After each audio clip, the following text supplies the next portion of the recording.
Good evening, and welcome to the City Council, Norman Utilities Authority, Norman Municipal Authority, Norman Tax Increment Finance Authority meeting of October 24th, 2023.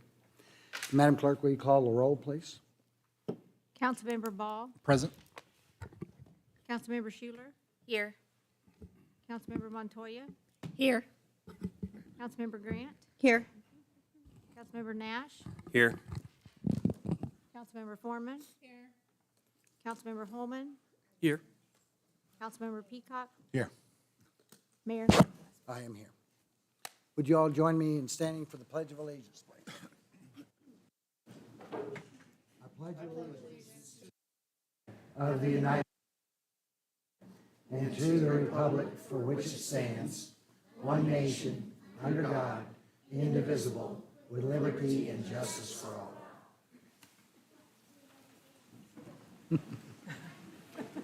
It's wonderful to hear a little voice saying that, isn't it? Good for you. Next item is proclamations. A proclamation of the mayor proclaiming Wednesday, November 1st, 2023 is National Family Literacy Day. I'll entertain a motion to acknowledge the receipt of the proclamation. Second. Have a motion and second. The motion on the floor is to acknowledge the receipt of the proclamation. Council members, you may cast your votes.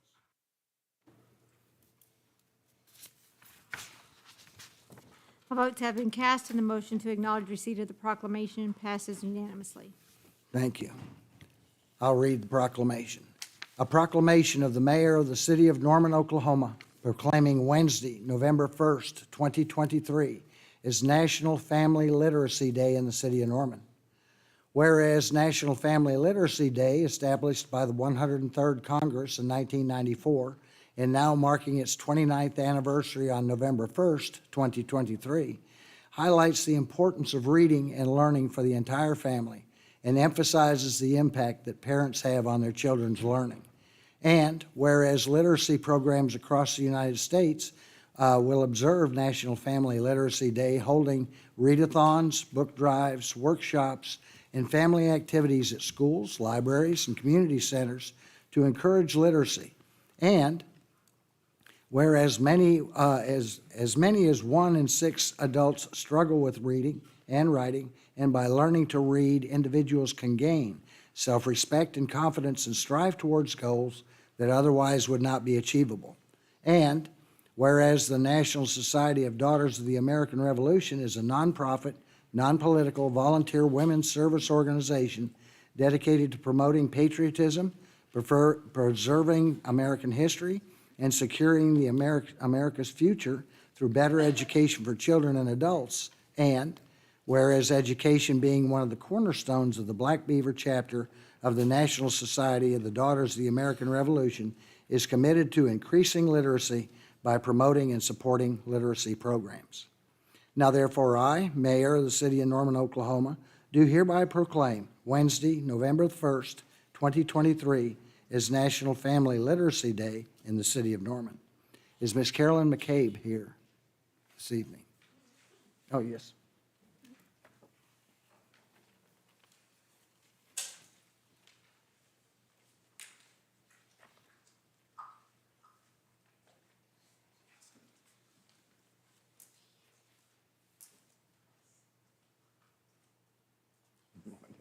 Both can count.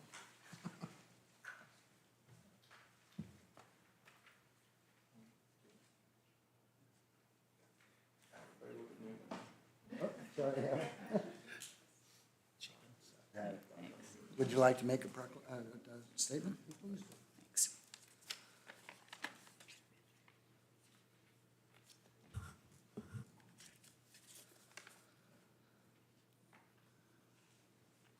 Mayor Heikkila and council members, Black Beaver Chapter Daughters of the American Revolution thanks you for helping us promote National Family Literacy Day on November the 1st. The Literacy Promotion Committee of the National Society Daughters of the American Revolution was created in 1989.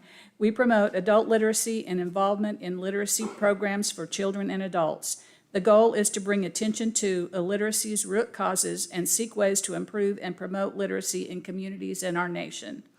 Literacy is broadly defined as understanding, evaluating, using, and engaging with written text to participate in society, to achieve one's goals, and to develop one's knowledge and potential. Pro-literacy estimates 43 million adults in the U.S. cannot read, write, or do basic math above the third grade level, and 14% of the adult population cannot read. Frederick Douglass said, "Once you learn to read, you will be forever free." Thank you. Thank you. I appreciate it.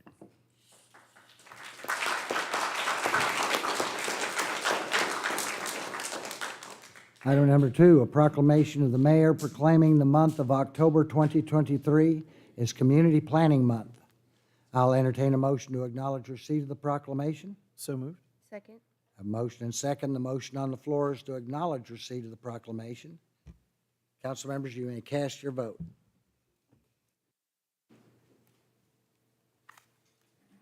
All votes have been acknowledged. Receipt of the proclamation passes unanimously. Thank you, ma'am. A proclamation of the mayor of the city of Norman, Oklahoma, proclaiming Wednesday, November 1st, 2023, as National Family Literacy Day in the, that is not, I will read the correct one. A proclamation of the mayor of the city of Norman, Oklahoma, proclaiming the month of October 2023 as Community Planning Month in the city of Norman.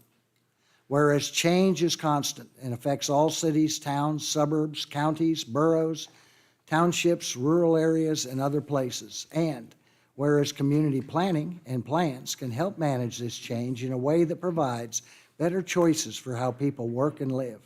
And whereas community planning provides for an opportunity for all residents to be meaningfully involved in making choices that determine the future of their community. And whereas the full benefits of planning require public officials and citizens who understand, support, and demand excellence in planning and plan implementation, and whereas the American Planning Association, in its professional institute, the American Institute of Certified Planners, endorse National Community Planning Month as an opportunity to highlight the contributions, sound planning, and plan implementation to make the quality of our settlements and environment.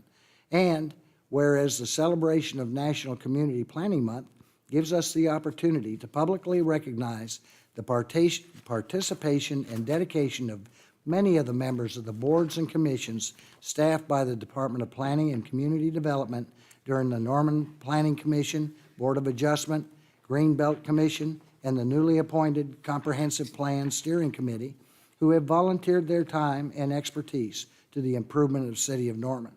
And whereas we recognize the most valuable contributions made by the professional community and regional planners in the city of Norman and the state of Oklahoma, and extend our heartfelt thanks to the continued commitment to public service by these professionals.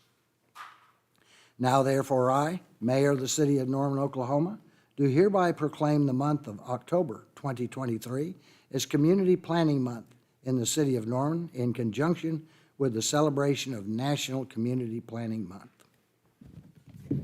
Oops, sorry. Is Mr. Cameron Brewer here?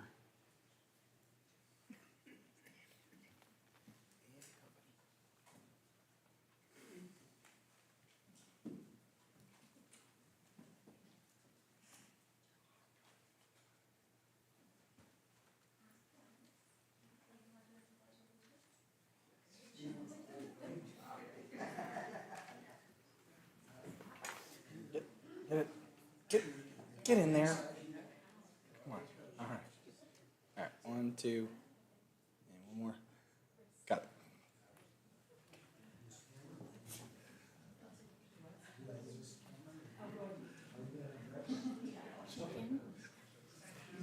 I was going to hold up like. Thank you all. I'm on dad duty tonight, so but it was very fitting, and just want to say thank you. It's been enjoyable working for the city from a volunteering side. I just want to say if we're working together, not against each other, we have a very bright future in this community. So thank you.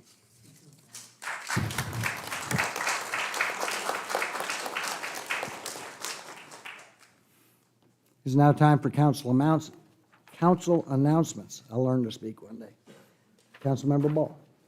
Just one short one. The Firehouse Arts Center will be holding Art Forces, which are classes for military veterans and active service members. It's going to be October 29th from 3:30 to 5:30. It is completely free for my fellow veterans and active duty service members. So if you're feeling creative, I'd suggest giving them a call and go checking it out. You can enroll online at normanfirehouse.com. And everybody have a safe and wonderful Halloween next week. So, Councilmember? Yeah, no announcements for me this week. Councilmember? Good evening, Norman, Oklahoma, and Ward 3. Just one announcement to remind everybody that this weekend is the e-waste event, starting at 9 a.m. to noon at Reeves Park. That's all. Thank you all for being here. Councilmember? Good evening, Ward 4. Hope everyone had a great weekend, whether you participated in the fall residential cleanup, went to the game, or watched it at an establishment, or caught a high-energy drag king and queen show like the one at Trick or Treats, hosted by Norman Pride in partnership with our East Downtown businesses. Ward 4 is like really happening, so get buckled up because it's going to be a lot of events. But some upcoming events in Ward 4 include October 25th, all access a haunted evening on campus starts at 7 on 633 Elm Street, Avenue, not Street. You can spend a haunted evening on OU's campus. The night will begin with hors d'oeuvres and snacks on the patio of Ellison Hall, which the organizers say is the most haunted building on campus. This nighttime walking tour of main campus will pique the curiosity and add to the intrigue to existing knowledge of Oklahoma's institution of higher learning. October 27th is our annual Downtown Fall Fest. Happens 6 to 9 p.m. in historic downtown Norman. This is free. It's mostly children, but I see adults. It does have trick-or-treating, inflatables, moon bounces, games, live entertainment, food trucks, and more. Costumes are encouraged. For those who don't have children but do want to dress up and maybe don't quite celebrate Fall Fest like that, you can go to the Blue Bonnet Halloween Costume Party also on October 27th, 8 to 2 a.m. at 321 East Main. The Blue Bonnet will have a costume party and contest. Come dressed your best and try to win with prizes for first, second, and third place. They'll be announcing winners by 10. Then you have October 28th, Twilight Trick or Treat Booze and Brews with The Well, and that is located at 210 James Garner Avenue. It runs 5 to 9. They'll have a touch-a-truck area, free face painting provided by LOL Cartoons, arts and crafts provided by Thinkable in Life, local music by Let's Just Talk, All About Now Photography will host a photography booth. There will be food trucks, and 405 Brewing will be on hand with a great selection of local craft beer, including the one named after the Twilight Market, and it's called Twilight Lime. October 31st is Halloween. As per the city's website, it's recommended the time frame for trick-or-treating in Norman be 5 to 8 p.m. Definitely be looking for the kids as you enter and exit driveways. November 3rd is the outdoor movie series Coco Times the Mural Project. This event runs 7 to 9 p.m. Lions Park is located at 444 South Flood. If you're in the camp who observes Dia de los Muertos, for example, you burn the copal, make the pan dulces como pan de muerto, tidy and leave gifts on your ofrendas para tus antepasados, then you're in for a special evening as hosted by the Firehouse Arts Center. Attendees will see Chicano artist Narcisa Arguelles participating in the mural project at Lions Park, and this is done in conjunction with the City of Norman Parks and Recreation Outdoor Movie Series. If you want to know more about these events, check out Visit Norman. And since our next full council meeting is November 14th, I would be remiss in not mentioning Veterans Day. I haven't seen any info about a parade yet, but it's November 11th, which is a Saturday, and I'll probably be at a military ball with my spouse. So next, I would like to address October being Depression and Mental Health Awareness Month. October is filled with a focus on mental health education and depression awareness. The goal in sharing information is to bring awareness about screenings and prevention. So here are a few local resources. One local resource providing mental health care screening for those struggling with mental illness and drug abuse is the Virtue Center. You can learn more about them at thevirtuecenter.org. Another resource for mental health care and screening, which primarily caters to low-income and unhoused people, is Hub 107. Their building is located off of Gibbs and Griffin Drive. It is a very low-pressure way to engage with mental health services and get other health care, like dental work, as physical health plays an important role in one's mental hygiene. There are directories online like Psychology Today that list out the types of insurance your local therapist takes. There's telehealth services like BetterHelp.com. I know folks that like that option because it gives them the flexibility to actually get to their therapy appointments. There are people I know who also get their mental health care coverage through Sooner Care. Sooner Care is Oklahoma's Medicaid program. It covers mental health, drug, and alcohol issues. Sooner Care members have access to primary and preventative behavioral services, such as screening for depression, anxiety, and substance abuse, inpatient acute care, crisis stabilization, and medical detoxification, services for children in psychiatric hospitals and psychiatric residential treatment facilities, residential behavior management services. So that was my PSA tonight. Thank you. Councilmember? No announcements this week, thank you. Everything Ward 4 said. Ward 6, we got to pick it up. We gotta get some land. We got to do some events. I don't know how we're gonna do this, Jane. We got to zone something, but that's too much that we're not doing. And we're I know the soccer fields in the off season, Jason. Let's talk. We're gonna do something. Okay. Other than that, no comment, Mayor. Councilmember? Thank you, and thank you all for being here and everybody that's watching at home. I also want to add on to Councilmember Montoya's promotion of the e-waste event this weekend at Reeves Park, and just name off a few of the items that you can bring, which are televisions, printers, copiers, scanners, fax machines, laptops, tablets, iPods, MP3 players, PC speakers, keyboards, VCR. If you have a VCR you want to get rid of, I will take that, by the way, if it's working. DVD, CD players, modems, hard drives, cell phones and telephones, computer monitors, and most items with cords. It says all personal data will be fully wiped during the process, and you just need to bring proof of residency, Norman residency, and you can call 405-292-9731 if you have any questions about the event. Again, as Councilmember Montoya mentioned, 9 a.m. to noon on Saturday at Reeves Park. And would also mention the City of Norman Household Hazardous Waste Facility that we opened about 2 years ago. It's a 24-hour, it's a 365 roughly day a year-round facility we have in Norman where you can take things like paint and oil and different household hazardous waste items. We used to have to wait for our once or twice a year event to dispose of those things, but we do have a facility in Norman. You can call ahead and they'll answer any questions about what you can and can't bring down there.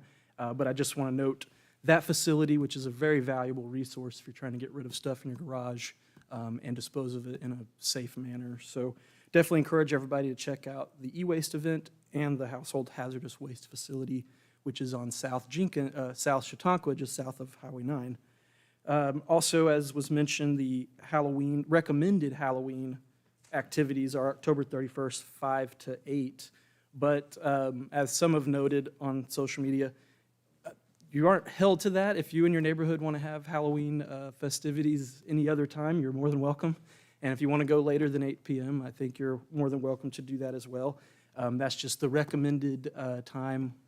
So everybody, I saw a lot of questions over the last month. Is it on Saturday since it's during the week or whatnot? So that's just a little clarification on Halloween festivities. And then a tree giveaway on November 3rd from 9 a.m. to 4 p.m. at Griffin Park. Every year the city gives away hundreds of trees to any Norman residents that are interested. If you want a tree in your front yard or backyard, I definitely encourage you to check out this event again at Griffin Park on November 3rd, 9 a.m. to 4 p.m. And then also wanted to note the celebration we had last week marking the halfway point of the Norman Forward initiative. Norman voters approved that by over a 70% margin in 2015, October 2015. And it was a 15-year temporary sales tax to accomplish around $150 million in quality of life projects.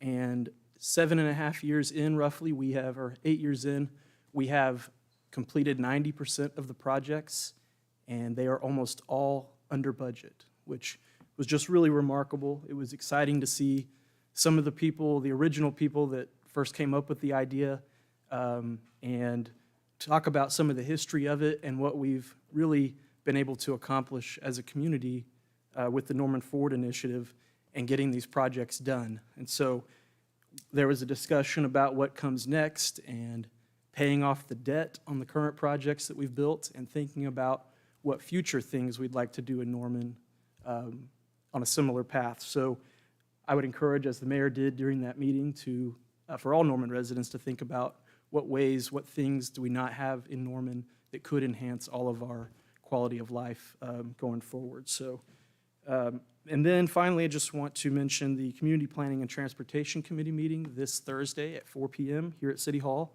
It is available to watch online on the City of Norman YouTube channel, live stream and on replay. And we will be getting our regular monthly update and report on public transit ridership. We will be getting an update on the Norman On Demand system and how that's working in month 2 of that operation. And we will also be discussing an update, a status report on the Porter Streetscape project that's ongoing, and also the James Garner Boulevard project that is ongoing right now as well. So if any of those items are of interest to you, definitely encourage you to tune in Thursday at 4 p.m. And again, the 4th Thursday of every month is when that committee meets and we discuss things like public transit and street construction projects and so on. So that's all I have. Thank you. Councilmember? So I was going to announce the tree giveaway as well, so thank you to Councilmember Holman for bringing that one up. One thing I will announce is next Monday, October 30th, from 6 to 7:30 p.m.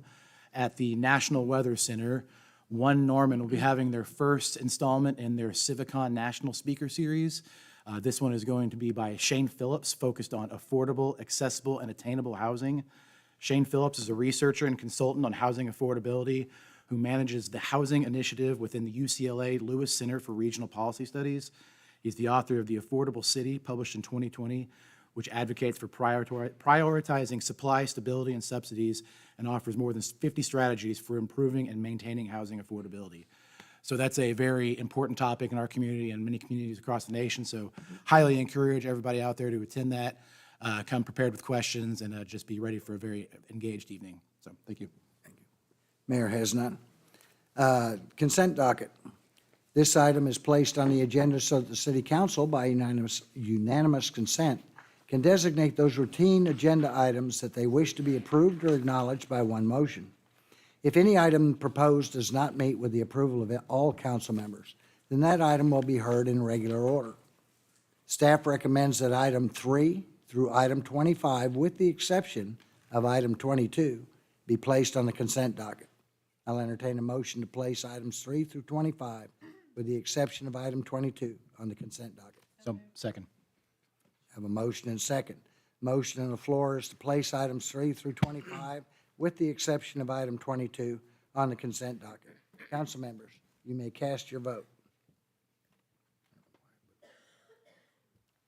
How about motion to place items 3 through 25, with the exception of item 22 on the consent docket, passes unanimously. Thank you, ma'am. I'll entertain a motion to approve the consent docket. So moved. Second. I have a motion and second. Are there any comments from council regarding any item on the consent docket? None? The motion on the floor. Consent docket. Council members, you may cast your vote.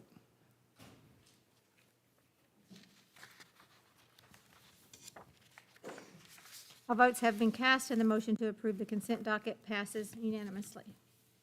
All right. Item number 22.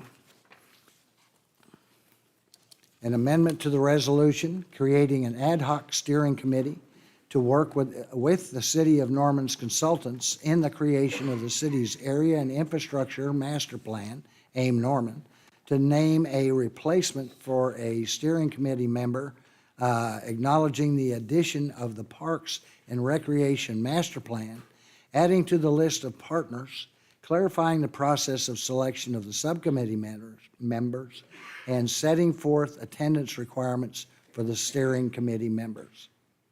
I'll entertain a motion to adopt or reject the resolution. No. Motion on the floor. I got to get it on the floor. Okay. I had a motion. Did I have a second?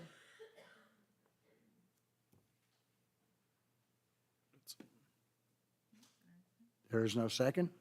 Second. Okay. I have a motion and second. I recognize Catherine Walker to, Oh.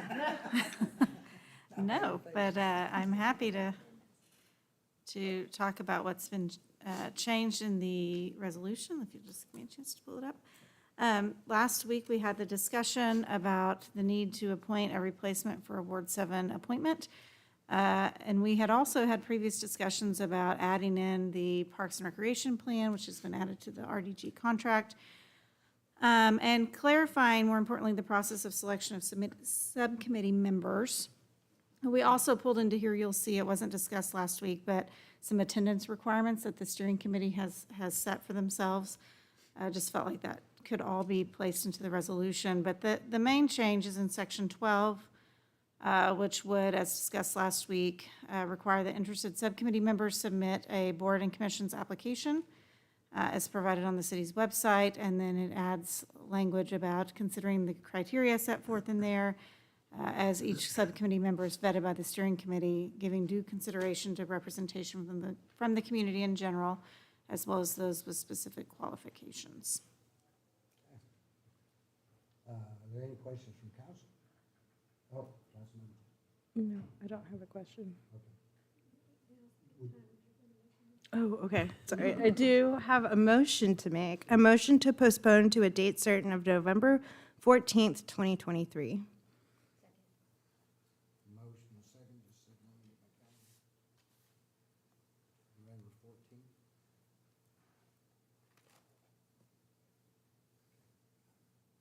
I have a motion and second. Any final questions from council? Okay.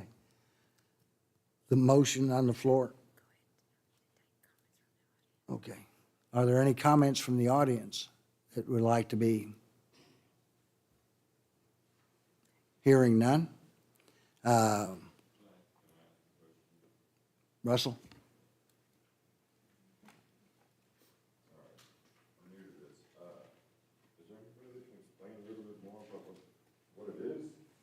What it basically is this resolution. We had a resolution that we had worked out, and they want to make some changes to it.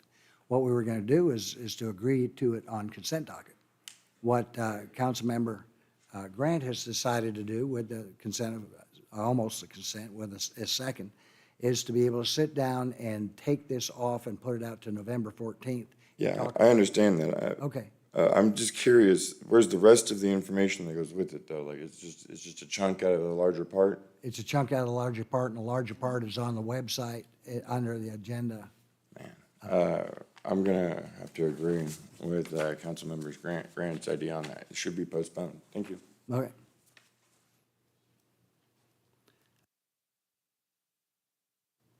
Yes, ma'am.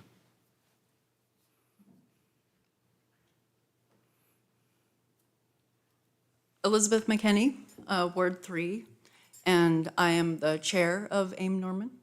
And I have my vice chair here, Inger Gefride, and another steering committee member, and then also one of the stormwater chairs that I've chosen in consultation with a number of people.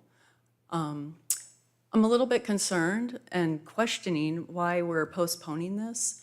This will be the third, potentially fourth time we are postponing. We are paying over $2.7 million. We hired experts to guide us through this process.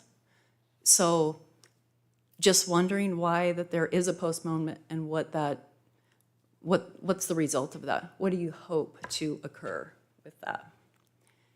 because I can tell you that the steering committee is getting a little frustrated with 3, 4, we're in direction, we're not direction, what are we doing?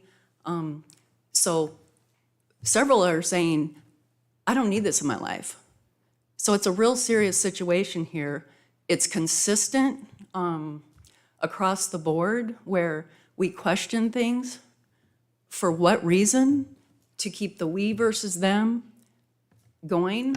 And something needs to change. I'm just not sure. So I'd like to ask, why is it that, what do whoever, Helen, I guess, a council person, Grant, hope to gain from that, if I may? You can answer that if you'd like. I'm choosing a diplomatic route to work some things out so that people can make some choices and we can move forward. That's Okay. why it's a date certain of November 14th, 2023. Okay, so August 22nd is when the council approved 17 members of this committee, okay? I first was asked about the mayor being the chair of this November of 2022. There have been at least 4 or 5 iterations of the comp plan changes with different people via discussions with the council members. So I'm just wondering why now, with 6, 7 months, what didn't you get answered prior to then? That kind of question, we really can't ask, because then she would be talking about what she wants to talk about at the November 14th meeting. So what we have to do is figure out now, can we, or does council decide that they want to postpone until November 14th or not? And that's kind of the. Okay. It's causing some real issues with the steering committee, credibility. You guys hired somebody, $2.7 million. What are we doing? Why are we not listening to the experts here? The comp plan that was passed in 2004, I believe, is about to expire. So I'm just wondering why that this kind of behavior continues. That's it. Thank you, ma'am. Any other public comments? All right. Anything come up from council? No. Motion on the floor is to, well, I gotta change that. Motion on the floor is to postpone until November 14th, 2023. Here we go. Council members, you may cast your votes.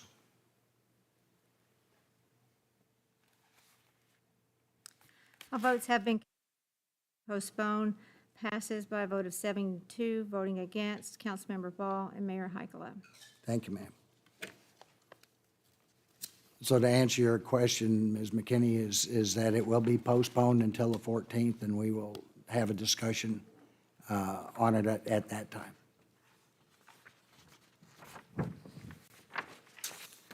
Item number 26, a resolution amending the Norman 2025 Land Use and Transportation Plan from the low-density residential designation to the office designation, which is at 1413 North Crawford Avenue.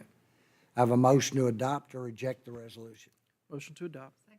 I have a motion and second. Is there a representative of the applicant here to make a presentation? Would you please join?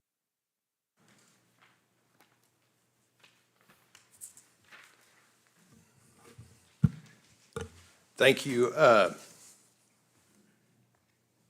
My name is Michael DeYoung, and along with Leanna McNally, we represent the Holiday Heights Nursing Home.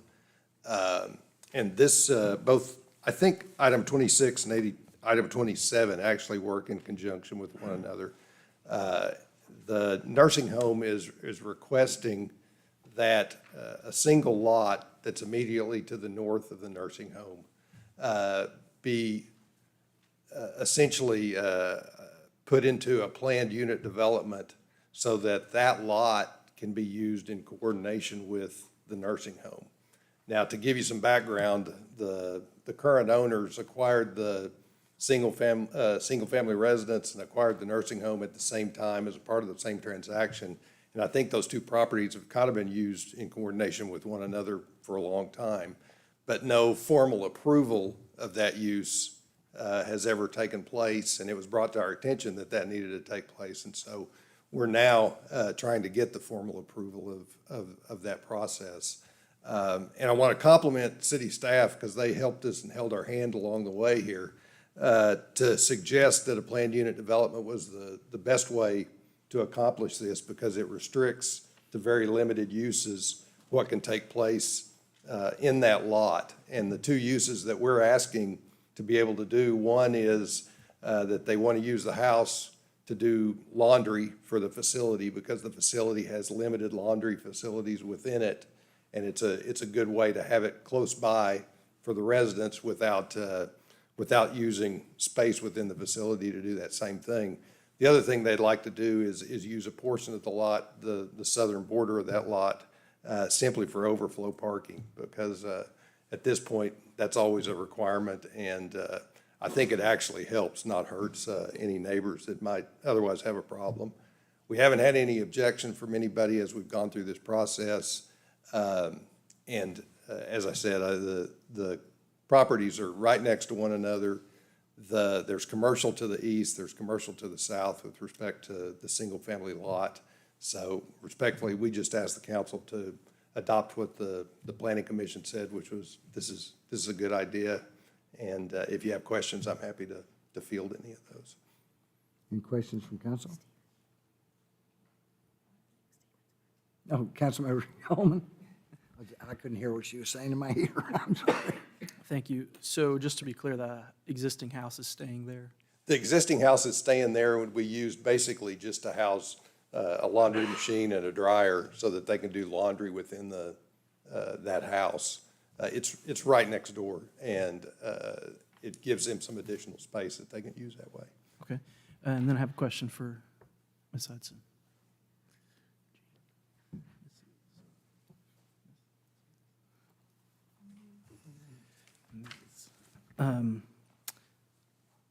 So I'd seen someone comment about the Porter Corridor plan and the overlay, and I know it went north of Robinson, but I couldn't recall if it went that far, and if it went over that far as well. No, this is not included in the overlay district. Okay.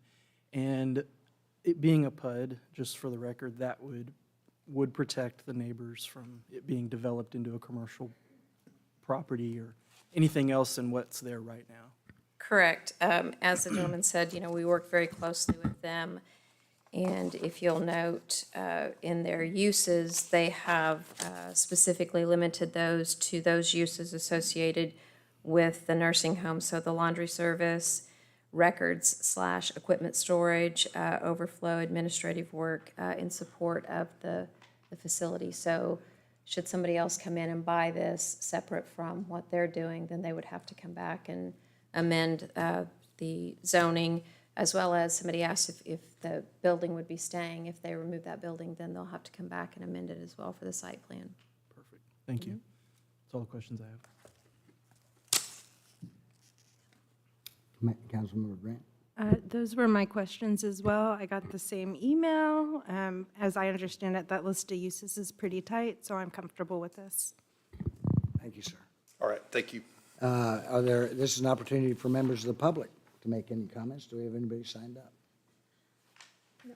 We have nobody signed up to do that. Are there any final comments from council? Quit tripping over my tongue. Okay. Motion on the floor is to adopt the resolution. Council members, you can cast your votes.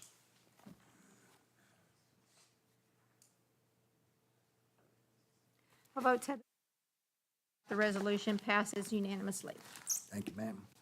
Item 27, ordinance number 0232411.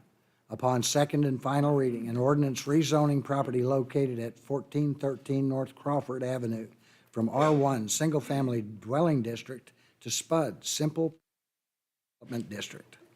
I'll entertain a motion to adopt or reject the ordinance on second reading, section by section. Second. Is that to adopt? Okay, thank you, both. This is a companion item to the previous item. Are there any further questions from council regarding the item? Nobody else has signed up? Got it. The motion on the floor is to adopt the ordinance on second reading. Council members, you may cast your votes.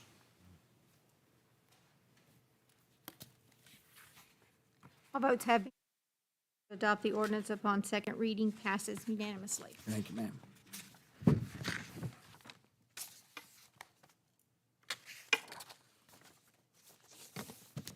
I'll entertain a motion to adopt or reject the ordinance on final reading. Second.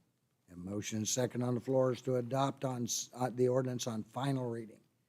Council members, you may cast your vote.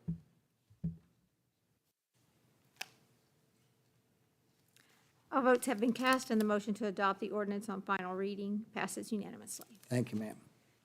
Item 28, a resolution amending Norman 2025 Land Use and Transportation Plan for the property located at 1027 and 1035 South Berry Road from low-density residential designation and office designation to commercial designation.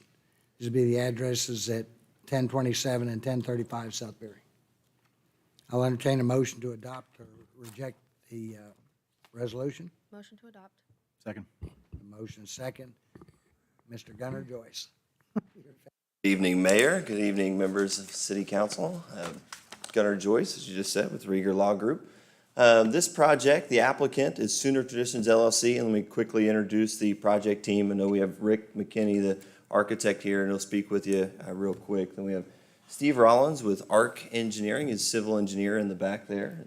BJ Hawkins with TEC, traffic engineer, and Hunter Miller all the way in the back, the developer of the project. And so it's a site I know you're all familiar with, so I won't belabor too much, and we'll go through pretty quickly, but here is the location. It is the northeast corner of Lindsay and Berry. And as you know, it is the only remaining hard corner of this intersection that is not commercial. So that is the proposal. It's been the proposal, but a little tweaks, and we'll touch on the tweaks this time. Now the proposal is a restaurant all the way at the hard corner, as opposed to the last time you saw it, a strip center. So the legalities, the zoning is going to be a SPUD. Last time that you saw it, the SPUD was basically commercial allowances C1 throughout the site. Now it is one use. It's just this restaurant. It retains all the other current existing uses, which is R1 single family, the north half of the lot, and office to the south half. It is a very interesting one. You see, we only have 2 companion items tonight instead of 3 because there's no plat involved. It is one platted lot. So I always nerd out on some of these little geeky details, but this has already been one platted lot. It was subdivided through a deed, so you've got 2 separate zonings on one lot. So no plat tonight. We're going to take that one lot and bring it back to one use like it was always intended. The 2025 as well is to go from office and low density to commercial, which is just like all the other hard corners of this intersection. So that's our proposal tonight, is to take the northeast corner and make it red commercial hard corner. Here is the preliminary site plan. So this iteration is one no more than 5,000 square foot restaurant. It's brought all the way to the corner. That's something that has been a result of a lot of communications, correspondence, and meetings, not just with community members, but many of you that are sitting up there tonight as well. It's an effort that the developer, that project team, and a lot of you have really come together and proposed a project that I know a lot of people are proud of. And we've got a letter from Hal Smith later on that shows he's also excited about not only the design, the location, but the ability that this corner has as what has been deemed, not by myself, but many other people have said, the gateway into the university right here on Lindsay. So a very exciting project, a very exciting location. Let me talk a little bit about the details. So this obviously has been a site where zoning has been tried multiple times. The reason I think we're in front of you tonight with not a crowded room behind us of people that are against it is a lot of these detailed provisions we've drafted into this SPUD. So let me walk through them. First and foremost, as you see on the site plan, the building has now been located all the way to the hard corner. And not only maybe like some of the last ones you saw where the hard corner was sort of back of house, non-usable space, now you see a very active patio with a deck that is going to be a really fun, active, engaging element right there on this corner. There is detailed tree preservation language in the SPUD so that if any mature trees have to come out because of site development, there's a 2 for every 1 tree replacement obligation. And there's also language that talks about limiting the ability to remove trees basically on a whim, right? We have detailed criteria for why we could remove them. And if one does have to be removed, we've got that 2 for every 1 replacement in there. There's substantial landscape buffering. There's a 18 feet, 3-inch landscape buffer on the north, which is arguably the most sensitive location here with the neighbors to the north. As you go east, you see a more typical landscape buffer of 10 feet because of potential projects that could come to the east. To the west is 25 feet to, again, kind of buffer and protect there on the right-of-way. But the usable corner, the hard corner, that deck goes all the way up to the property line, so to engage and use that space. Concessions that were made even in this iteration, an 8-foot brick masonry wall has been added right before Planning Commission this time in discussions with neighbors. That is above the 6-foot wood stockade fence that was originally this application's proposal. So now it's an 8-foot brick masonry wall up there. Lindsay has been for a couple iterations and still is today a right-in, right-out proposal because of the proximity to the intersection there. Another new addition that you have not seen before is an agreement to use directed low-level LED parking lot lighting. So that is an effort above and beyond the typical Norman commercial outdoor lighting standards, which are very intense. They require full cutoff lighting, no light spillover onto neighbors. That is drafted in here, but even above and beyond that, there is low-level LED parking lot lighting. Again, there's only one allowable use this time instead of a full commercial, and there is a maximum. You know, this has been a fight and a heavy concession here because originally the proposal was hoping to be close to about 100 to 95 parking spaces, and the developer and HAL have agreed a maximum of 83, so a substantial concession on their part for this project. So with that, that's all the details. Let's get into the fun design. I'll hand it over to Rick. And Rick, I always mess up, but it's this left one that kicks us forward, and the right one kicks us back. So that one to move forward. Thank you. I need that guidance. Rick McKinney with McKinney Partnership Architects. And I'm really pleased to be able to present this design-wise. As Gunnar said, we've been through 2 or 3 different iterations. The building has moved around several times. We feel it's in the best place right now on the corner. And I think that also is of benefit to the surrounding neighbors. Gunnar mentioned a lot of the setbacks. I won't go into that. Did that go back or forward? I'm good? Okay. All the setbacks are set. They exceed typical setbacks. We have enlarged the north setback to allow for more trees to be planted. And then we've also met with the future developer on the east, and he's very much in support of this project. And he is very comfortable with that 10-foot landscape buffer on the east side. And then we're maintaining 25 feet on the west and the south. Let's see. And then I should notice the building setback. We've just shrunk the allowable building area much less than it would normally be allowed. We've shrunk it 194 feet from the north property line. It's that white dash line around the building. We cannot build without outside the limits of that buildable area. And we are proposing approximately a 55,000 square foot building within that area. You'll notice the parking lot. In talking with some of the council members, we've increased the landscape within the parking lot. Instead of having one large landscaped area, we've separated kind of into 2. We have about a 25-foot strip in the middle that'll be used for, there'll be some seating there where if it's a busy night, people can take their buzzer and go sit outside.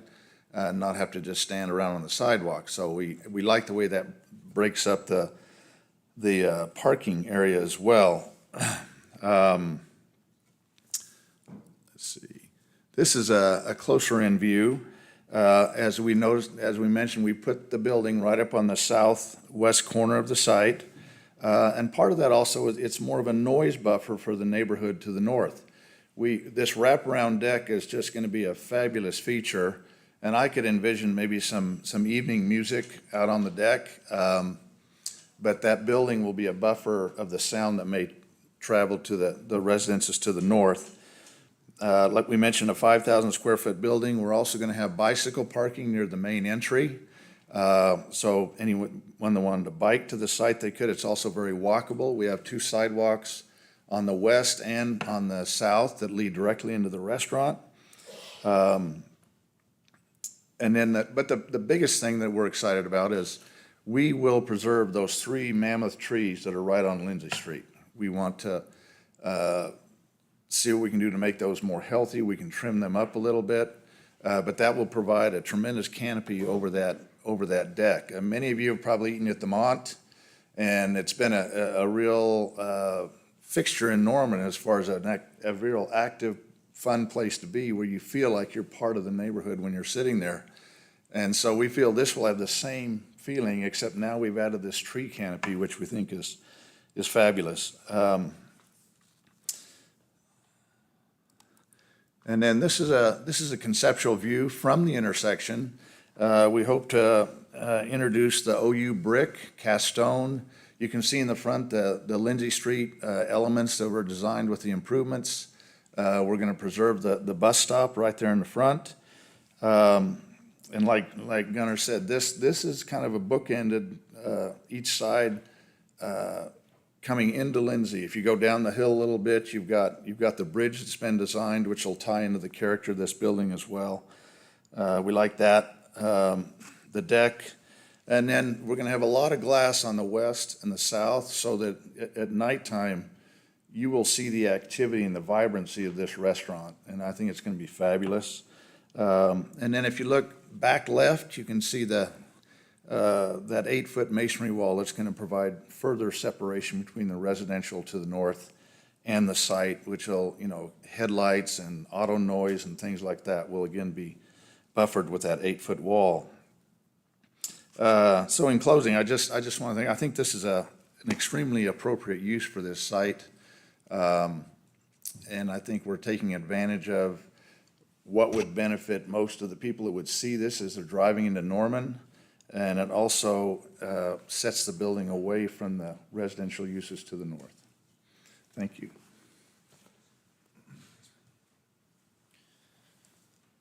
So we'll wrap with a couple of the more details there now that you have the design. This is some of the legalities that are in there as well as a commitment to LID stormwater techniques. The final locations will be finalized basically at building permit stage, because at that stage will be into the earth moving activities where you really understand kind of the soil studies and where it's most permeable on site, but no variance, no request to kind of get out from under the city requirements that are you can drain at the historic rate pre-development to post-development. So again, all of that is still going to comply, and then on top of that, a commitment to the LID BMPs. Some are shown on site there, basically underground storage with parking lot drains, some bioretention swells, and some different techniques throughout the site that'll help stormwater runoff. The whole thing does drain kind of to the southwest, so towards the intersection and away from the residential neighbors. Traffic, BJ Hawkins with TEC has done substantial work on this site over the years. He's provided a traffic memo on this project that shows basically 450 trips per day are expected for this site. A full TIA traffic analysis is triggered when you do 100 peak hour or 100 trips per hour during the peak hour. This is less than half of that threshold, so it's substantially lower than what would usually trigger a full traffic impact analysis. However, in the last go-around TEC, and to the developer's credit, they have done a full TIA on this site, and so they provided that to city staff throughout the years of looking at this site. And so city staff has reviewed that as well as the memo in this one, and you see the development review form on this project recommends approval and notes no negative traffic impacts. All the locations of the entrance points are pushed to the limits of the site, which have been both to the north on Berry and to the east on Lindsay. That has been basically a work in progress with city staff on where would you like to see, what are your traffic criterias on locations, working with city staff on basically best ways to enter and exit the site. On Lindsay, as I mentioned earlier, it still is a right-in, right-out access point only there, and Berry is the only full right-in, left access point. There is a full cutoff lighting, commercial lighting, outdoor, basically adoption in the PUD that brings those standards into this project. And so as we've talked many, many times before, that's full cutoff lighting fixtures, that's no spillover into the residential neighbors.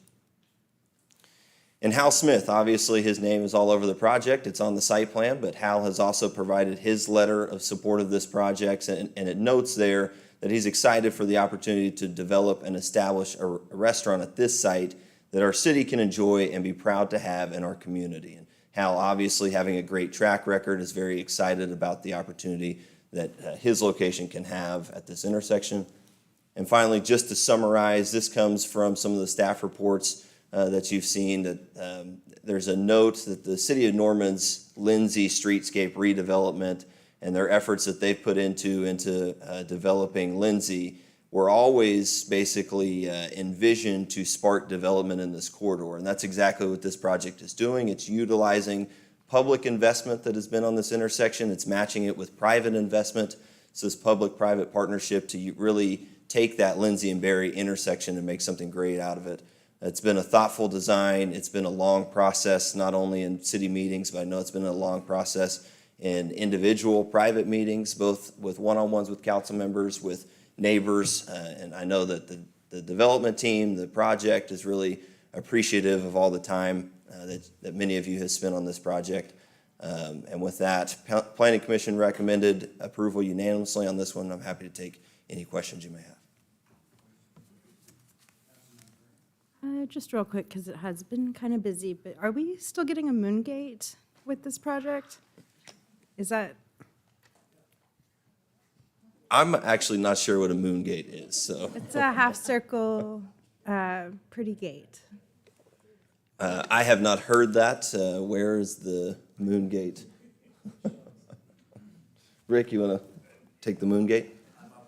I've only heard the moon door, Game of Thrones. So. No, this is, some of the council members they were wanting to introduce some type of connection between the east property, probably to the east and this, and also create, it's a radius, kind of a stone or masonry gate that you can have your picture taken or walk through or something like that. But that would be just on that sidewalk on the lower right-hand property line there that extends over to the,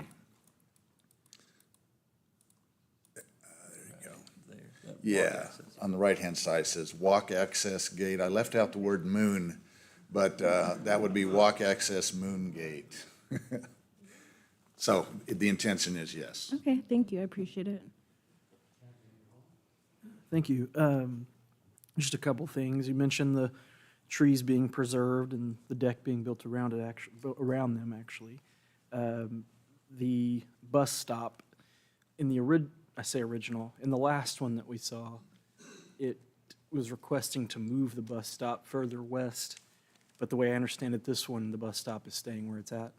That's my understanding too. I imagine when we get on site, obviously we'll have to work with the city on what the actual ride-in, ride-out, the proximity to that bus stop. But I know when we first brought that up, the ride-in, ride-out, one, wasn't ride-in, ride-out, and two, I don't believe it was all the way to the east. And so that proposal basically was going much closer to the existing bus stop than I believe this one is. So I believe the plan is to not touch it, but if for some reason that right exit gets close, I'd imagine it probably has to move a couple feet. Okay.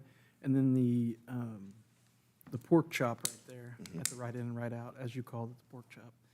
The sidewalk is ADA compliant, that will be going through there, right? There's an existing sidewalk. We'll be cutting that out to put this driveway in. There will still be ADA compliant access, correct? Yeah, I don't think we have any ability to not do that. And that would be the case at both the Yeah. driveways, okay. And then there's not a sidewalk on the west side currently that goes north. This project will be building one for the first time. Correct. Okay, and you mentioned 83 spots, which my count was about 5 more than what's at the Mont currently as a comparison, and that's kind of what we've talked about with this project being a comparison to, is something like that, that's on the corner of a busy intersection, is bound by a railroad track on one side, and is a very busy place. It's not particularly easy to get in and out of, and it's always hard to find parking, but that is part of also what makes it so popular too, I think. So that's sort of just a comparison. I did a hand count off a satellite picture, so I might have missed a few, but they were pretty similar if I recall. So anyway, that was the questions I had, and like I said before, I had some concerns about access because of how Berry Road can be sometimes already, and Lindsay Street, so, but I think that's probably going to be an issue regardless of what is developed here, so. Thanks, Gunnar. Thanks.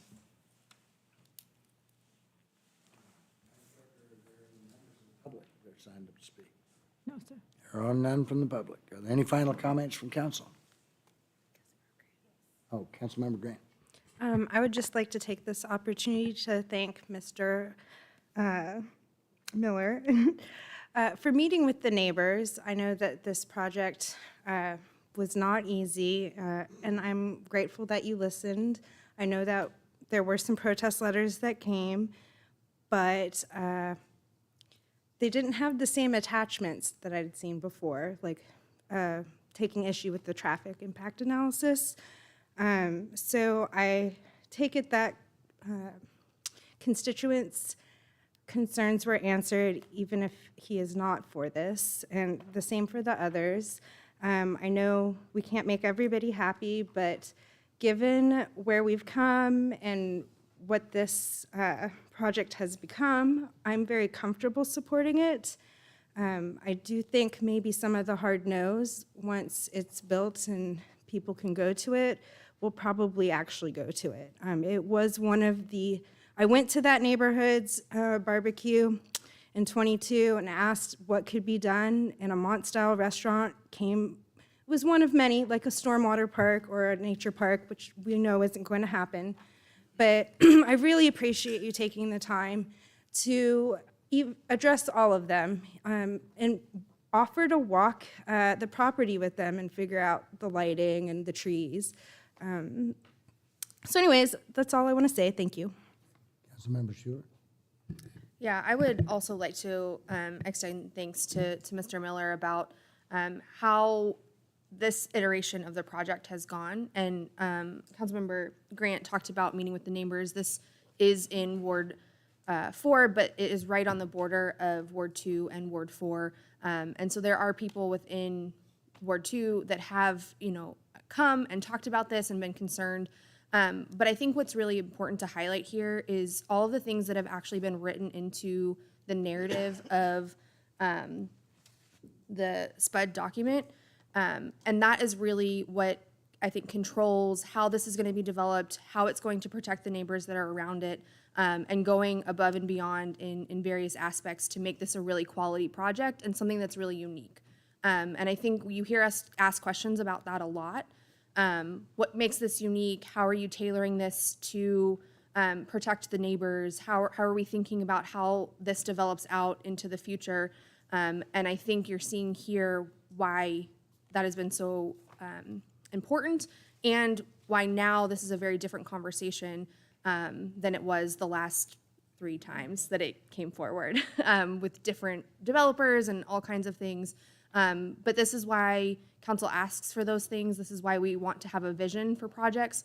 And when people get to the table and start discussing these things, right, neighbors, developers, council, the planning staff, we can get quality projects like this. So I'm in support.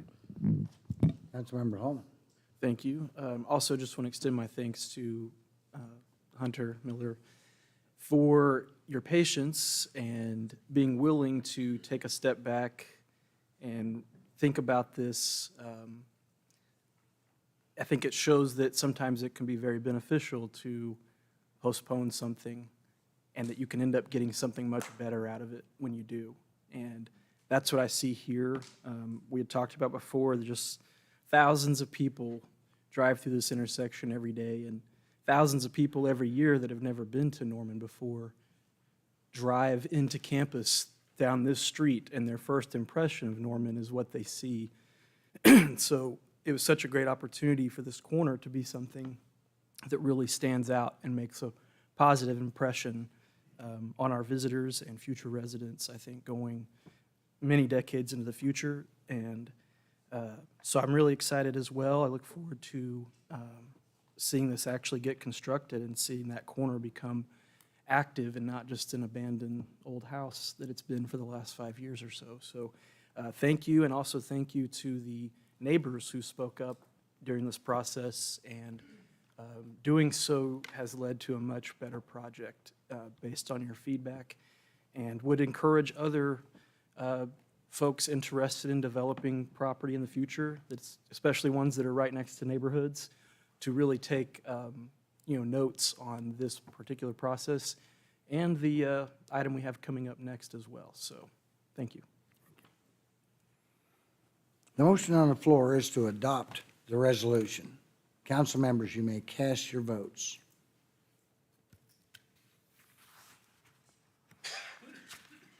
All votes have adopt the resolution, passes unanimously. Thank you, ma'am.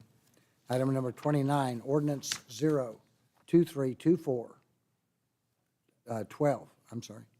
Upon second and final reading, rezoning property located at 1027 and 1035 South Berry Road from Family Dwelling District and CO Suburban Office Commercial District to SPUD, Simple Planned Unit Development District.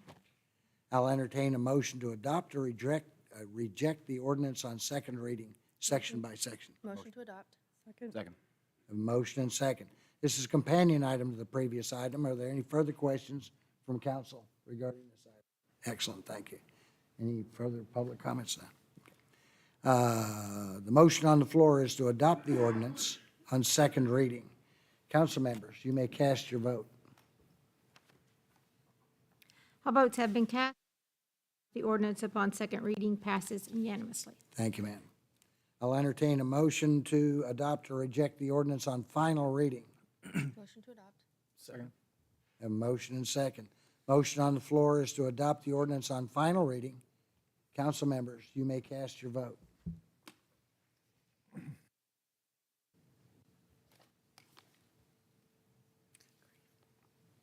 All votes have been cast, and the motion to adopt the ordinance upon final reading passes unanimously. Thank you, ma'am.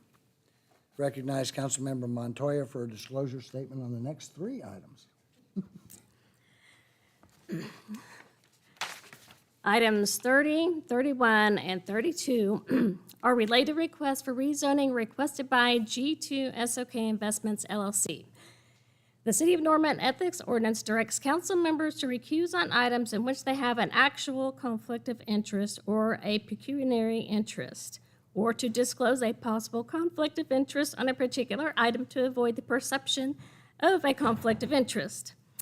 I have consulted with the city's attorney's office on this matter, and while I do not have a financial interest that may vary with the outcome of council's decision on these items, it is possible that a conflict of interest could be perceived due to my firm providing accounting and tax services for G2 SOK Investments. And at this time, I want to firmly state that I intend to cast my vote on these items, but I will not incur a benefit, detriment, or financial consequence regardless of my vote. Thank you, ma'am.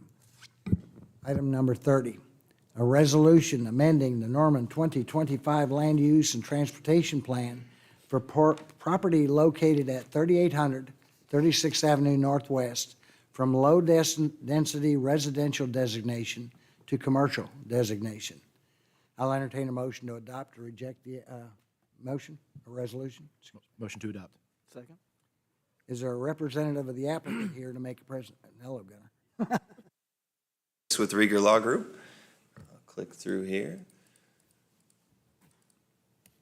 So this project team, the applicant, developer, Storage Oklahoma, with us tonight, we have Brian Stambeck and Dean Anderson. Then with Crafton we have Anthony, I forgot your last name, apologize. Anlin, thank you. And then BJ Hawkins, TEC, still here with the traffic. And so this location, we are in Ward 8, where I struggled with it for a while because the ward maps changed. So I thought we were in Ward 3 forever, but we're in Ward 8. We are just to the west of 36th, and we are north of Tecumseh here. And as you can see, just kind of getting your bearings, this is the 5-acre tract called out with the yellow outline. Everything to the east is essentially commercial zoning. There's a PUD right here with commercial allowances. This piece up here is A2, but it has the Norman Fire Police Station. This piece is the A2 with the All Saints School. And obviously, as you get to I-35, we've got the car lots and commercial frontage, hospital there to the south, and St. Mark's Church. As we zoom in here, this is the 5-acre site wrapped around the Castle Rock neighborhood.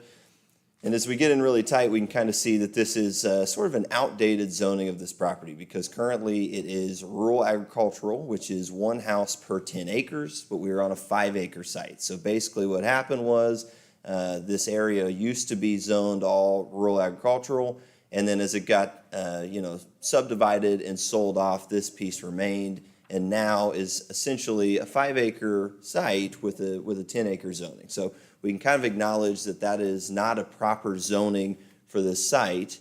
So then we look at our proposal tonight is what's a good usable site for basically, again, really close to a commercialized corner, but acknowledging that we are wrapped around with residential houses. So the proposal is self-storage, but not just self-storage like you would usually expect with neon orange and metal buildings everywhere. This is a residential style proposal of self-storage, and we'll get into the details of that in a moment. But the legalities, again, the zoning is a planned PUD, so it would match the pink that you see on screen in the surrounding areas.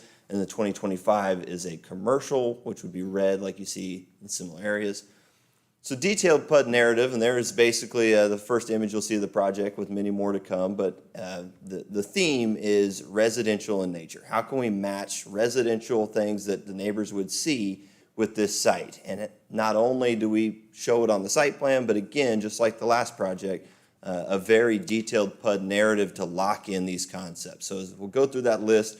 Once again, it's one additional allowable use from the current list. So this is not a commercial list you would see if we requested C1, CO, C2. The only additional allowable use is self-storage. Specific residential pitched roofs are drafted in. Specific color scheme is drafted in. That is earth tone, except for the office, which could have that red as you see there, basically a design, a branding. But the earth tone ensures that this could never be changed to kind of the neon green, neon yellow you might see at other locations. It is now a single-story maximum height, which was a concession that was made in discussion with neighbors that we'll talk about on the next slide. Substantial landscape buffers throughout the site that we'll go through. It has hours of operations and gates around the site, so it is not full access to, again, ensure that the neighbors don't have to hear banging doors shutting at 3, 4 in the morning. There's a detailed landscape plan that also requires the City of Norman Forest or city staff input at final implementation stage. There's a substantial masonry requirement that you can see already in the imagery, and it will be more obvious as we continue to go through the pictures. This, again, I call this out because it's something I've never drafted before, something I'm sure you've never seen before, but they will be climate-controlled units.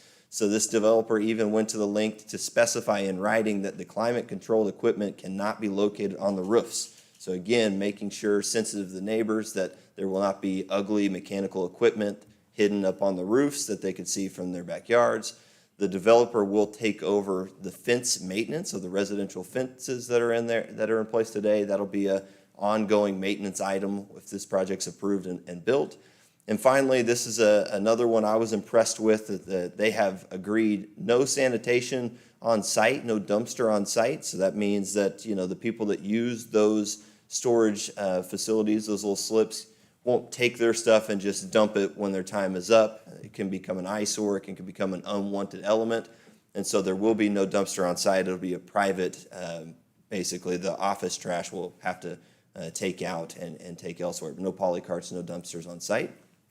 And again, another developer, just as Councilmember Holman, you just referenced, that has gone above and beyond what we typically see, above and beyond the normal process. So prior to even the pre-development meeting, which you all know is the first step in the rezoning process, this developer went out and held a town hall meeting with neighbors. And so they had a nearby HOA clubhouse rented out, and they had a discussion of, this is our proposal, what's your initial feedback, what are your thoughts? And a lot of concessions came from that. That's really where a lot of that list came from.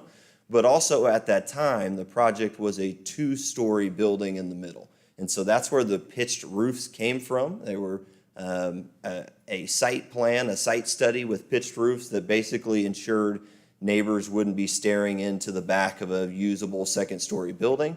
It has now been stepped down to single-story based on feedback received, but those pitched roofs are still in the PUD. So making sure that that is not a concern that they will have to deal with unwanted site into their backyard.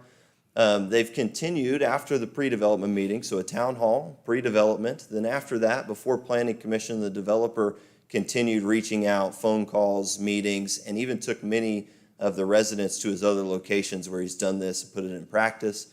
And also one of the kind of the crown jewel of the whole project is the drainage study. And there was direct contact and peer review with a stormwater engineering professor in the neighborhood that was involved through the whole step of the way, and really pushed Craft and Tall to go above and beyond. And we'll get into that later, but they have done so on this site, and it's an over-engineered, impressive solution. And again, revise the plan, revise the site plan in accordance with feedback they received. And because of that, there obviously is protest, because I think when somebody that has lived next to a 5-acre open field for a while and hears storage, there's an initial reaction. There's a protest. The petition that was circulated and signed still calls out a 2-story building in full commercial. That is no longer our proposal tonight, but that's the protest map. And I think that the developer has gone above and beyond to meet with everyone that would meet with them and to address those concerns. And Planning Commission, I believe, agreed, recommended approval unanimously. So here is the project. As you can see, there is masonry along everywhere that is visible from 36th. Here is substantial detention ponds that we'll get into detail about along 36th Avenue. And you can see the pitched roofs from this image. Here's what it would look like driving down 36. You see the residential style masonry pitched roof gables. You see the masonry architectural block for the detention ponds and substantial landscaping along 36th Avenue. Again, you can see the residential nature. This is the entrance in, and that is the entrance of the site. So again, just to note, that is a 1-story building. We have drafted into the PUD. That's the only element of this building that can have architectural features to make it look like 2 stories, but it's not allowed to be a usable 2-story building, and it is still well lower than what 2-story allowance would be. So there's the proposed sight lines that were originally presented to the neighbors, and why there are pitched roofs drafted in, because with the pitched roofs that are in this PUD document, the 2nd-story building would not be visible, but we have dropped it down to single story, so you can see with those sight lines, that site would not be seeing the middle buildings. They would only be catching the roofs of the outer buildings, which would look like that. So that is as residential as you can possibly get for storage. You've got hipped and gabled roofs. You have gutter systems. And it looks like, because it's hard, on a 2D image to really convey depth, but right there in between the building and the fence is 20 feet. So that is substantial. That's 2 regulation-sized basketball goals. That'll be landscaped with trees. That'll be sprinklered so that the landscaping isn't just put in and then dies in 6 months.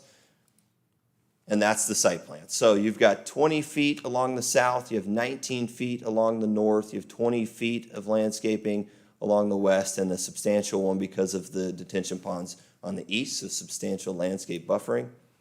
And that is the landscape plan. So it's a massive commitment to not only a number of trees, but specific species that this developer has had success with at their other locations.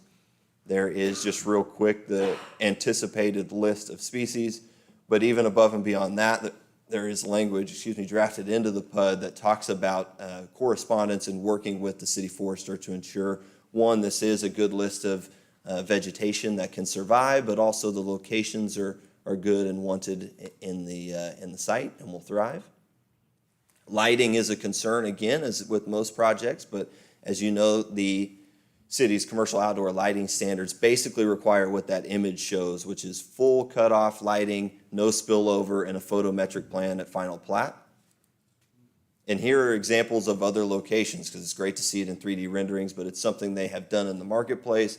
You can see those are storage buildings, even though they look residential with the masonry on the back and the pitched roofs.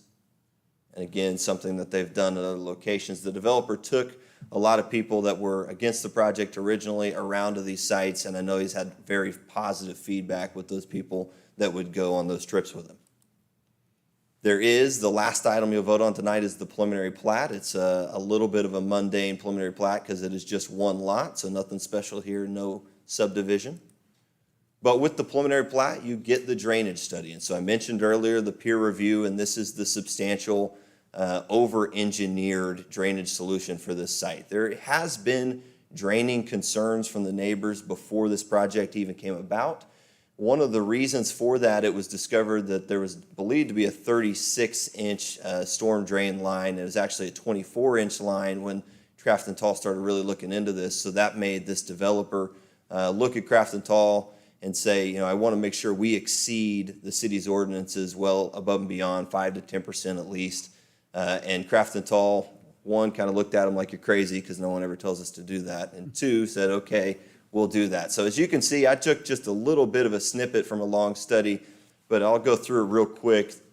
Craft and Tall looked at storm frequencies, and this historic release rate is what the city ordinances require. So we've talked about it many times. You're allowed to develop your site, and then the runoff can be equivalent to what existed before development. So a 5-acre site with just a house on it released water at 19.89 cubic feet per second. So that means post-development, post-storage project, this site's allowed to drain water at 19.89 cubic feet per second. The proposal with a detention pond that has substantially increased capacity above and beyond what's required will release at 11.88 cubic feet per second. So you can see that difference there is substantial. And that's at a 2-year storm frequency, which, as we know in Oklahoma, you're going to experience often. It's the one that you are going to experience much more, obviously, than the 100-year storm frequency. So when you look at the one that these neighbors are most likely to run up against, would be the 2 and the 5 years up there up top. But even in the event of a 100-year storm frequency, you can see that this pond well exceeds what would be allowed under the city's ordinances. The way they're able to achieve that release rate is the capacity of the pond. So you see the detention volume required is 0.53 acre feet to match the historic rate at a 2-year storm frequency. They are providing 1.647 acre feet. So that is very scientific. That's as good as I'm going to get for about a year or so in numbers, but that's an impressive project that really deserves to be called out and brought to your attention because it's above and beyond what we typically see. There's a conclusion section of that study that calls out the proposed detention system provides significantly more volume than required, significantly reduces post-development discharge rates to be well below pre-development values. And again, that sentence is impressive. That's post-development. After they put the stormwater in, it would be well below pre-development a 5-acre site. So just when that sets in, that is a substantial undertaking from this developer. Traffic was brought up by neighbors, but again, the traffic is not really a concern here. TEC provided a memorandum that shows that we are, again, well below peak hour trips that require TIA. The capacity in this area exceeds demand, City staff has reviewed that and agreed. This is the development review form that recommends approval. I have called out this driveway, of course, complies with the EDC, but just, we haven't had a chance to really talk about that update on the projects we've handled. So just to call it out, the EDC was updated in February. This proposed driveway location complies with all of the relevant provisions of that EDC update. So just a summary, this is a substantial undertaking of a developer that went above and beyond the typical meeting process. He's met with neighbors throughout. He's drafted a very specific, very detailed PUD document that locks in this project and only this project, even down to color scheme and roof pitch, and has a substantially over-engineered drainage solution above and beyond what I've ever been able to present to you. Because of that, unanimous recommendation of approval by Planning Commission. I'm happy to take any questions you have. Councilmember Holman? Yes, so we talked about that driveway. There's an existing driveway, but the way I understand it, there'll be a new driveway just slightly moved further to the north, but they're not adding any new access points. Absolutely correct, right. And then maybe a question for staff, but we talked about the recoupment. We have long-standing plans to widen 36th Avenue there, and we weren't really sure if that was done under previous ownership or how that might be working, so. I'll take my best stab at it because I know that there is quite a bit of talk in the staff reports about impact fees being taken out of this project. I know recoupment usually at final plat stage. Deferral, thank you. So I'll step out because outside my range, I tried. Thank you, Mayor Council. Sean O'Leary, Director of Public Works. We're recommending deferral here, Councilmember Holman. There is a recoupment ordinance. If they were not to develop this property before the project was built, the council could have the chance of recouping it later. But in this case, we think that if you grant approval as requested, the applicant has agreed to pay their deferral fee, which is equivalent to their share of the widening of 36th Avenue and the stormwater improvements for their frontage of this property with the final plat. So preliminary plat tonight, if you approve that, they will go forth and do all of these public improvements, and then we will bring back that final plat. At that point, they'll write several checks, but deferral fee will be one of those. And there's not a sidewalk there now. This project will build one, and we will or won't replace it when we do the Yeah, great question. We're working very closely with the design team. They've been great to work with, and our goal, their goal as well, is not to have the developer build something that we then have to rip out and replace with our project. We hope our project is in the next few years, if we can get the federal funding for the 36th Avenue project. So it's real possible that the developer could design this sidewalk to match our current plans. We have 95% plans on the project, so we will do our best to do that. If not, we will probably defer some of those improvements to do them with our project, and in exchange, they will pay the equivalent fee. Okay, perfect. Thank you, Sean. You're welcome. That's all I have. Councilmember Peacock? For Mr. Gunner. Just to confirm, those detention bases that are out front, those are intended to be dry 90% of the time, right? Correct. Thank you. That's the only question I had. And they're stepped down, Gunner? They're not sloped, you stepped right down? It's a great question. I should have brought it up, but at Planning Commission, they were sloped, and that is a new addition because you see those masonry blocks. That is, now it's straight down, like you're saying, and that is added capacity. So it's one way they got to that substantial ability to exceed the city's ordinances. But Like the ones that are at Terra Homera. If you ever been on the south side of Terra Homera, they have one. Right. And I always try to figure out how they mow that. So, not my problem. All right, any opportunity from the pub? Councilmember Schuler? Yeah, can you speak to I don't know if you did this, I don't think so, but the hours of operation that are in the PUD document? yes, it's 6 a.m. to 10 p.m. So there'll be gate access entry into the facility? So let me- Only between 6 a.m. and 10 p.m.? Exactly, right. And then I think one of the other questions is, there will be cameras like inside the facility, not pointing out into backyards or anything like that? Absolutely, great point there. So the security system is security cameras, and again, pointed into the facility, so not encroaching on any of the residential neighbors. And then also they have laser sensors, so a very secure facility. Thank you. It's an opportunity for members of the public to make comments regarding this item. Nobody signed up? That's excellent. Any?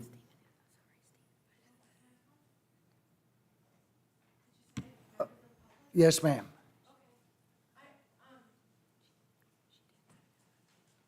She just walked in late. Would you get up to the mic, please? Summers, and we back up to the property at 3701 Buckingham, and we were terrified when we saw storage, but we've gone to the sites, and Brian's been, oh my gosh, sorry, really helpful and listened to all of our concerns. And as someone who's lived back there, Ray hasn't been there for over 10 years. It's covered in ragweed. Our sons can't breathe.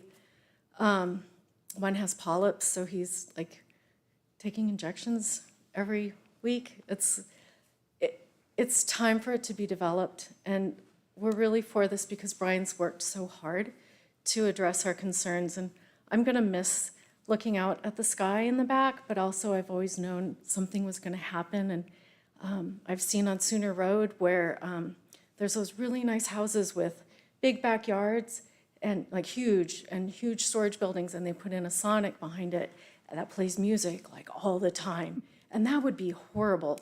So as far as things that could go in there, this is really good. And so I just wanted to share that. Thank you, ma'am. I Thank you. appreciate your comment. Councilmember Holman. I just want to say I appreciate Mr. Stanback for really being very proactive about this. I was shocked when I met with Gunner. We didn't know, the council, we did not request any of this. This is a result of the developer meeting with the neighbors before he even brought the project forward and took their feedback seriously and made changes accordingly. So I just really appreciate you doing that, and that's why I mentioned that I think that's an example for others to follow. If you're trying to develop in Norman and you're wanting to do it specifically next to a neighborhood, I mean, this is how most Norman residents feel about, I know sometimes folks think the council is being too hard on developers by requiring stuff, but it's really always based off the public feedback we're hearing from residents. And in this case, that's all been done before it got to this point, which is really ideal, so we don't have to hash out these details on the floor of the council in a meeting. So I just really appreciate your effort.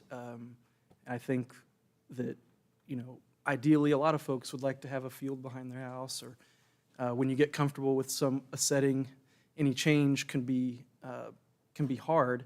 But I think this piece of property would develop into something at some point, and it could be something much less desirable, as we've seen in other places. So I appreciate the effort that you made to work with the residents and, for the most part, get their support behind it. So thank you. Councilmember Schuler? Yeah, I have similar comments to what Councilmember Holman just said. I think that typically what we see is we get through a pre-development meeting, we get through the planning commission, and by the time that it gets to city council, often we are the final appeal that we hear from the residents. We are the last stage, and sometimes it can get very contentious because we haven't thought through working the process through pre-development, through planning, and really thinking about the residents. And I think we've been asking for a different path for at least as many years as I've been on council. And it's really exciting when we get to see a developer who is being thoughtful about those things on the front end and sees the value in working with the neighbors, the neighborhood, and takes that feedback really seriously and then creates and drafts a different vision for how they develop the site. And I would really encourage our development community to think really strongly about doing that on the front end, because I think as you've seen tonight, you get I think, better projects, not only for the neighbors. We get better projects for our community. We get better projects for the developers. I think that it is really an all-around win. And my hope is that we will continue to see people adopt this type of model. I would like to commend you on is really thinking through the stormwater solution on the front end, because as was mentioned, we don't typically see this kind of detail when it comes to stormwater, and you know that without having a stormwater utility, we have to do stormwater parcel by parcel, piece by piece, and really being able to see what the solution is on the front end gives us a lot more confidence that we have addressed those issues, and really thinking about the flooding, especially, I would say, in this area of Norman, which is very close to the flats. So just appreciate your work and the time and attention and detail that you took. Councilmember Grant? I too would like to echo in thanking the developer for putting all that front-end work with the neighborhood. I would also just tack on that it probably costs less to sit down and talk with your neighbors and come to some kind of, consensus so that you're not fighting this all the way through council and potentially getting into lawsuits. But yeah, I would love to see more thoughtful consideration of the development next to neighborhoods. You want people to be excited for your project, and I'm actually happy that somebody did speak up tonight and say that they were for it. Maybe it wasn't droves of them, but generally, and this is a storage project, I was kind of hoping the last one would have some people excited, but that developer had to get to that point to not even have protest. So yeah, we don't rubber stamp things, and really appreciate people putting that work up front. Thanks.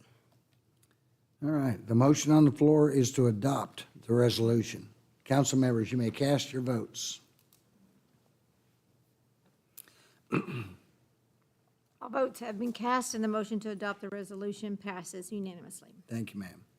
Item 31, ordinance 0232413, upon second and final reading, rezoning property located at 3800 36th Avenue Northwest from A2 Rural Agricultural District, Planned Unit Development District.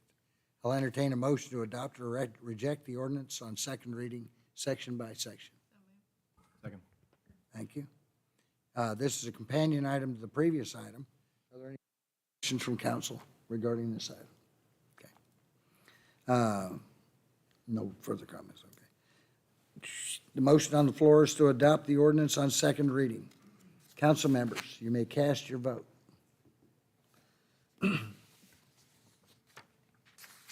All votes have been cast, and the motion to adopt the ordinance on second reading passes unanimously. Thank you, ma'am. I'll entertain a motion to adopt or reject the ordinance on final reading. So moved. Second. I have a motion and second. The motion on the floor is to adopt the ordinance on final reading. Council members, you may cast your votes. Votes have been cast, and the motion to adopt the ordinance on final reading passes unanimously. Item number 32, a preliminary for 3800 36th Avenue Northwest, a planned unit development generally located 1/4 mile north of West Tecumseh Road on the west side of 36th Avenue Northwest. I'll entertain a motion to approve or reject the preliminary plat. Have a motion second. This is a companion item to the previous two items. Any further questions from council? None. I know the answer to the next one. The motion on the floor is to approve the preliminary plat. Council members, you may cast your votes. All votes have been cast, and the motion to approve the preliminary plat passes unanimously. Thank you, ma'am. I'm not paying attention. Would you pass that down to Councilmember Lacey's car? Too busy playing doctor. You didn't want to hear that. I was going to. Couldn't quite She was looking the other way. Item number 33, a preliminary plat for Destin Landing Addition, a planned unit development generally located south of Cedar Lane Road and 1/4 mile west of 36th Avenue Southeast.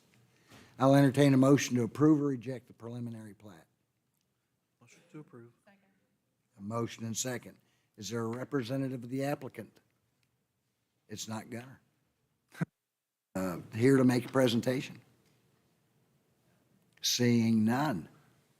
That's interesting. Are there? We sure can. I don't see how, yeah. Thank you, ma'am. You want November 14th? With day certain, and I got a second.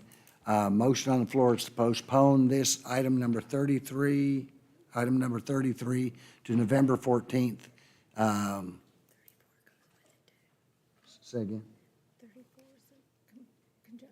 Oh, and 34. Items 33 and 34 to November 14th. There we go. All right. Any discussion on that? Okay, council members. She's got to be two-handed. You may cast your vote.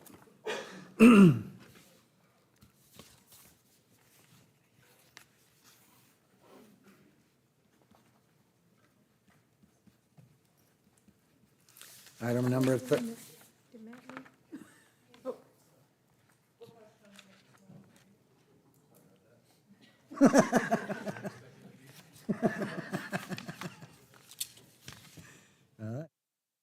In the motion to postpone the items 33 and 34 until November the 14th passes unanimously. Thank you, ma'am. Next item is miscellaneous comments. This is an opportunity for citizens to address City Council. Due to Open Meeting Act regulations, council is not able to participate in the discussion during miscellaneous comments. Remarks should be directed to council as a whole and will be limited to 3 minutes or less. Do we have anybody signed up? Yes, Mayor. We'll start with Richard Baxter.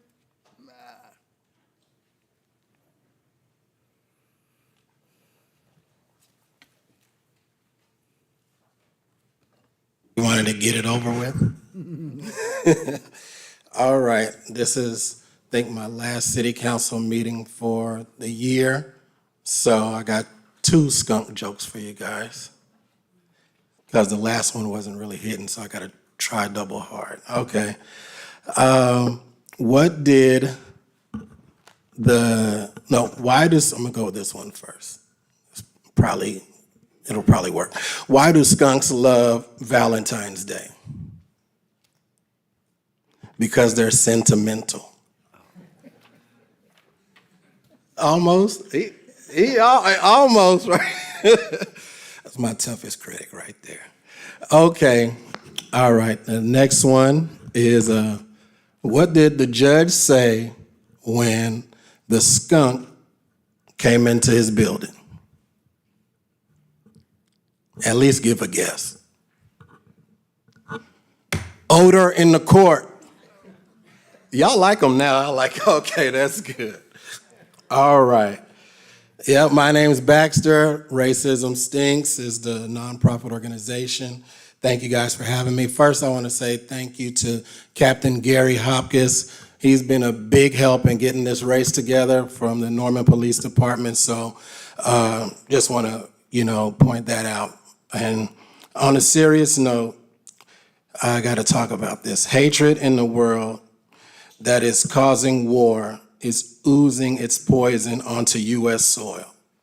Anti-Israeli and anti-Palestinian rhetoric is being circulated and acted upon. Police departments across the nation are on high threat alerts. And just over a week ago, a 6-year-old boy was stabbed 26 times in Chicago. I'm sure many of you heard of that. Just because of his Palestinian heritage. I believe that the best way that we can combat this negativity is to drown it out with large showings of unity from all varying communities. There are more people who believe in unity over division, but our voices are never heard. It takes us all. And I want you guys to join us November 4th at Andrews Park, 8 a.m. The humanity that unites us all is stronger than the identifiers that separate us. Racism stinks. Thank you. Thank you, sir. Next, we have Carlinda Gravel.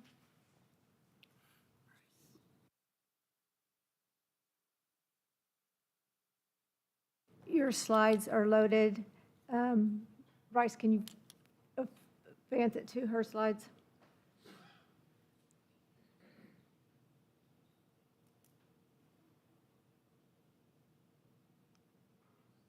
Okay. And then the left moves forward, the left button. So Carlinda Gravel, Ward 4, Council, Mayor, thank you for your time this evening. I wanted to take this opportunity, as I mentioned before, to bring some people have shared with me and with Norman Neighbors 1889 on Facebook, which will also be available soon on all platforms, their experiences as well as suggested problems and suggested solutions. So what you're looking at now is I'd like to bring your attention to a very urgent safety issue within our city. It is along the Legacy Trail on North Jones Avenue from West Acre Street to the depot south of Main Street, with several along Main Street. A large majority of electrical outlets are a danger to the community. They're a danger to people, pets, and property, as you can see. They are missing covers. This picture is one that blue painter's tape has been used to use it as a Band-Aid on an electrical outlet. These outlets, I realize, are used by our wonderful city to use the holiday decorations, which is very, very important to our city. But as you can see, we're facing some issues with some covers that won't close, wires exposed, wires exposed, covers that have been broken or torn off. So there's some serious issues here that we would like to request that you come as quickly as possible, as we have seen lots of rain today and we're about to enter some season where we're going to have some really wet weather. Any pet could approach these with a wet tongue or a child with wet hands. Very important thing for us to be fixing in our city. We would like to see, if possible, maybe some metal covers for these with perhaps locks on them to prevent future vandalism or future destruction of these important assets to our city. That would also hopefully prevent any future repairs monetarily to our city. So these are just a few of them. Like I said, these go down Legacy Trail on both sides. There's a substantial number of these outlets along that trail. Several of these are also photoed on Main Street that are between Jones and Porter.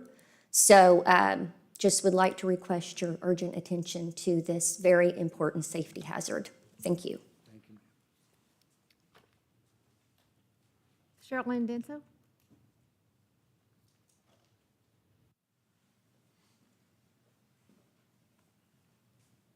Good evening, citizens and council. I'm Sherilyn Denso. I have properties in Ward 4 and Ward 6. And I just want to sow a couple of simple seeds here, get your thought processes going.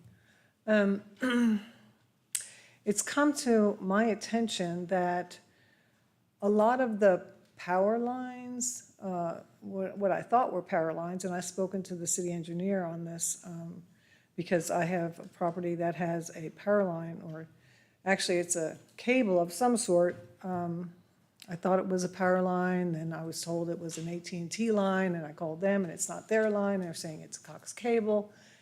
Anyway, most of our houses have ceiling heights inside of them that are 9-foot-ish. Maybe if you're lucky, you have a taller ceiling like I have in my living room. But this line that goes across 2 driveways to 2 different properties, mine and my neighbor's, is literally 9 foot and 3 inches off the ground. I've had a roofer come and measure it. And so the city voted earlier to approve a contract with a cabling company, correct? In the consent docket. I just want you guys to be aware that if you go around town and you see some of these larger cables that are swaying down low, I think that's a safety hazard as well. If I wanted to pull an RV or a large horse trailer, as I have horses, onto my property in my driveway, on my concrete driveway, it would effectively take down that cable, and then who would be at fault? I'm sure the cabling company and the neighbors who have cocks or whomever would be very upset with that happening. So I want to implore you to please make sure you're checking on these contractors that they're putting them at the correct height, according to electricians I've spoken to. 9 foot and 3 inches is unacceptable. And so I keep trying to get that corrected, but so far it hasn't been corrected in Old Silk Stocking. The other thing I want you guys to think about is with these SPUDs, special plan unit developments. It's been one of those things where it doesn't look like I'm going to have very much time to explain this to you, so I'll come back at another city council meeting and explain that to you. But thank you for listening, and I hope this gets rectified. Thank you.